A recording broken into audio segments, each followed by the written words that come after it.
एक दिन महेश और उसका परिवार बस से कहीं जा रहा होता है और तभी बस का एक्सीडेंट हो जाता है। एक्सीडेंट में रचना की मौत हो जाती है। तुम मुझे छोड़कर क्यों चली गई रचना? मैं तुम्हारे बिना कैसे रहूंगा और कैसे इन बच्चों को अकेले पालूंगा? पापा, माँ कहाँ चली गई? वो हमें छोड़कर चली गई बेटा। कुछ दिन ऐसे ही बीत जाते हैं, पर महेश बच्चों को अकेले नहीं संभाल पाता। वो कभी काम पर जाता तो कभी कभी उसे घर पर रहना पड़ता। पापा, आज चिंकू को चोट लग गई। मैं घर में खाना बना रही थी और पता नहीं वो कब बाहर खेलने चला गया। वो पढ़ाई भी नहीं करता। बिन माँ के तुम बच्चों के साथ ऐसा हो रहा है। अगले दिन पड़ोस के चाचा महेश के लिए एक रिश्ता लेकर आते हैं। लड़की मेरे जान पहचान की है, उसका इस दुनिया में कोई नहीं है। अब उसकी जिम्मेदारी मेरी ही है। अगर तू चाहे तो मैं उससे बात करूं। चाचा जी, आपको तो सब पता ही है कि बच्चों की क्या जिंदगी हो गई है उनकी माँ के बगैर। उनको माँ की सख्त जरूरत है। आप उस लड़की से बात कर लो। ठीक है बेटा। महेश की शादी सरिता नाम की एक लड़की से हो जाती है। शुरू शुरू में तो वो लड़की बहुत ही अच्छे से रहती है। एक दिन सरिता कुएं से पानी भर कर लाती है और मटके को घर के अंदर रखने ही वाली होती है कि उसे चक्कर आ जाते हैं और वो जमीन पर गिर जाती है। माँ, क्या हुआ आपको माँ? जल्दी से बाबा को खेतों से बुलाकर लेकर आ। चीकू भागते हुए महेश को बुलाकर लाता है। महेश उसके मुंह पर थोड़ा पानी के छींटे डालता है और सरिता को होश आ जाता है। उसके बाद वो सरिता को वैद्य जी के पास लेकर जाता है तो पता चलता है कि सरिता माँ बनने वाली है। ये खबर सुनकर सरिता और महेश बहुत खुश हो जाते हैं। चीकू और पिंकी भी इस बात से बहुत खुश होते हैं कि उनके घर में एक छोटा बच्चा आने वाला है। वो अपनी माँ का बहुत ध्यान रखते हैं, पर जब सरिता के अपना बेटा हो जाता है तो वो बहुत बदल जाती है। चीकू, इधर मत खेलो, चलो बाहर जाओ यहाँ से। तुमको दिखता नहीं यहाँ छोटा बच्चा सो रहा है, उसे लग जाएगी। माँ, मैं तो चुपचाप बैठकर ही खेल रहा हूँ। मुझसे जुबान लड़ाने की जरूरत नहीं, समझे? चलो निकलो बाहर। रोज रोज सरिता बच्चों को किसी न किसी बात पर डांटती रहती है और उनका बिल्कुल ध्यान नहीं रखती। एक रात सरिता महेश से बात करती है। देखो, मैं इन बच्चों से बड़ी ही परेशान हो गई हूँ। समझ नहीं आता ये दोनों हमेशा मेरे बेटे को क्यों नुकसान पहुँचाने की कोशिश करते हैं। ऐसी बात नहीं है सरिता, वो तो अपने छोटे से भाई को बहुत ही प्यार करते हैं। अरे आपको नहीं पता, आप कौन सा यहाँ रहते हो? वो नहीं चाहते इस घर में कोई और बच्चा रहे। सरिता बड़ी चालाकी से महेश के मन में बच्चों के खिलाफ कड़वी कड़वी बातें भर देती है। महेश भी अपने बच्चों से नफरत करने लगता है और एक दिन वो सरिता की बातों में आकर बच्चों को घर से बाहर निकाल देता है। ऐसे मत करो हमारे साथ, हम कहाँ जाएंगे? हमें मत निकालो। मैं कहीं नहीं जाऊंगा, मुझे यही रहना है मम्मी पापा के साथ।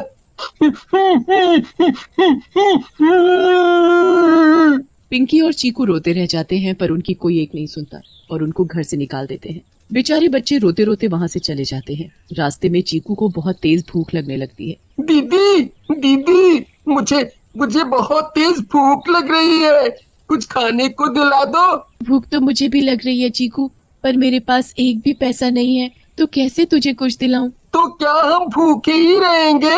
नहीं चीकू, मैं कुछ इंतजाम कर लूंगी और तुझे भूखा नहीं रहने दूंगी। चल अभी उस पेड़ के नीचे चलकर बैठते हैं, यहाँ बहुत तेज धूप है। पिंकी और चीकू एक बड़े से पेड़ के नीचे जाकर बैठ जाते हैं और तभी वहाँ एक बर्फ के गोले वाला आ जाता है। गोला खा लो, गोला ठंडा ठंडा रंग बिरंगा गोला खा लो, रस भरी काला खट्टा संतरा सभी का स्वाद लो। गोला लो, गोला लो, गोल गोल गोला लो। दीदी, मुझे बड़ी प्यास लग रही है, इन अंकल से एक गोला ही दिलवा दो ना। अभी तुझे बताया ना कि मेरे पास एक भी पैसा नहीं है, फिर भी तू बेकार की जिद कर रहा है। अरे बच्चों, गोला ले लो, गोला बहुत स्वाद है, एक बार खाओगे तो खाते रह जाओगे। नहीं अंकल, हमारे पास पैसे नहीं है। ओह अच्छा।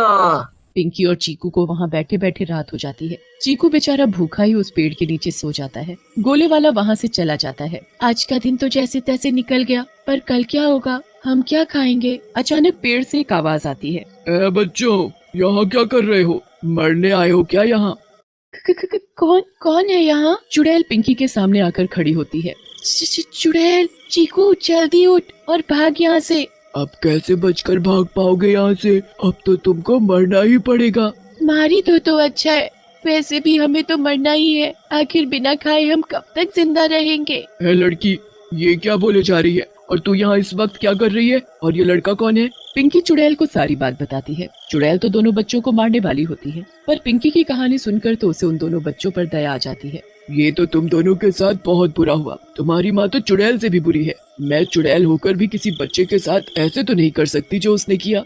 पर अब क्या कर सकते हैं, अब तो हमारे पास न रहने की जगह है और न खाने को खाना।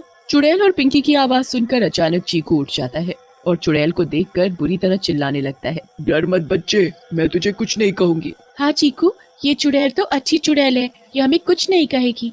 सच में? हाँ बच्चे। चुड़ैल चीकू के पास बैठ जाती है। वो उसके गाल पर हाथ फेरती है और फिर उसके माथे पर चूम कर बोलती है, तुझे बहुत भूख लगी है ना?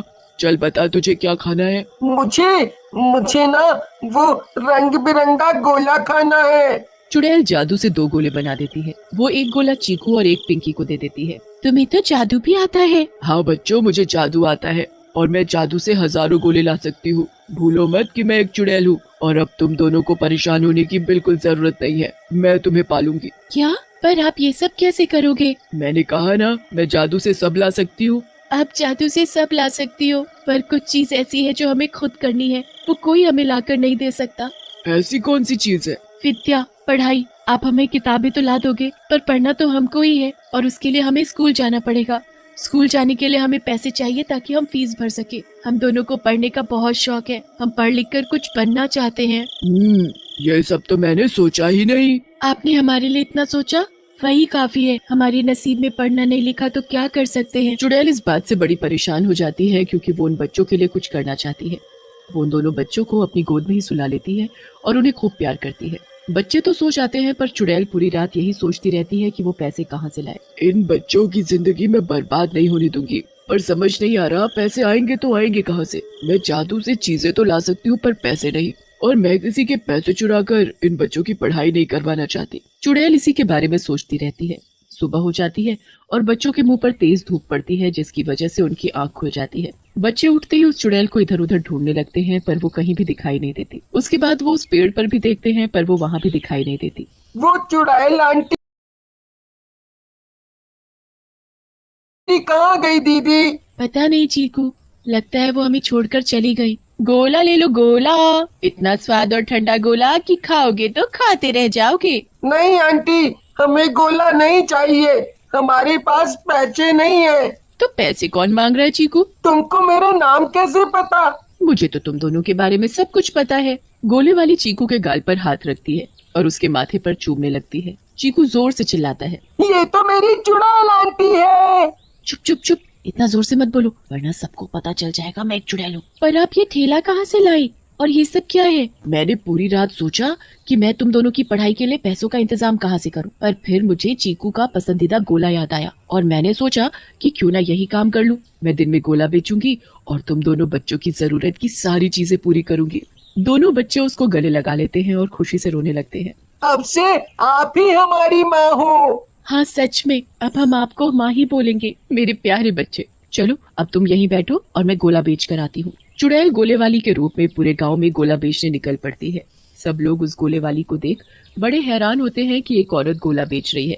गोला ले लो बच्चे, गोला ले लो, इतने सस्ते में इतना बड़ा और स्वादिष्ट गोला कहीं नहीं मिलेगा। चलो चलो दोस्तों, आज ही आंटी से गोला खाते हैं। बहुत सारे बच्चे ठेले के आसपास भीड़ लगा लेते हैं और गोले का स्वाद लेते हैं। आप अब से रोज आना आंटी। चुड़ैल गोले वाली बनकर रोज दिन में गोला बेचती है और पैसे इकट्ठे करके बच्चों की पढ़ाई लिखाई, उनका रहना, उनके कपड़े, हर चीज पूरी करती है।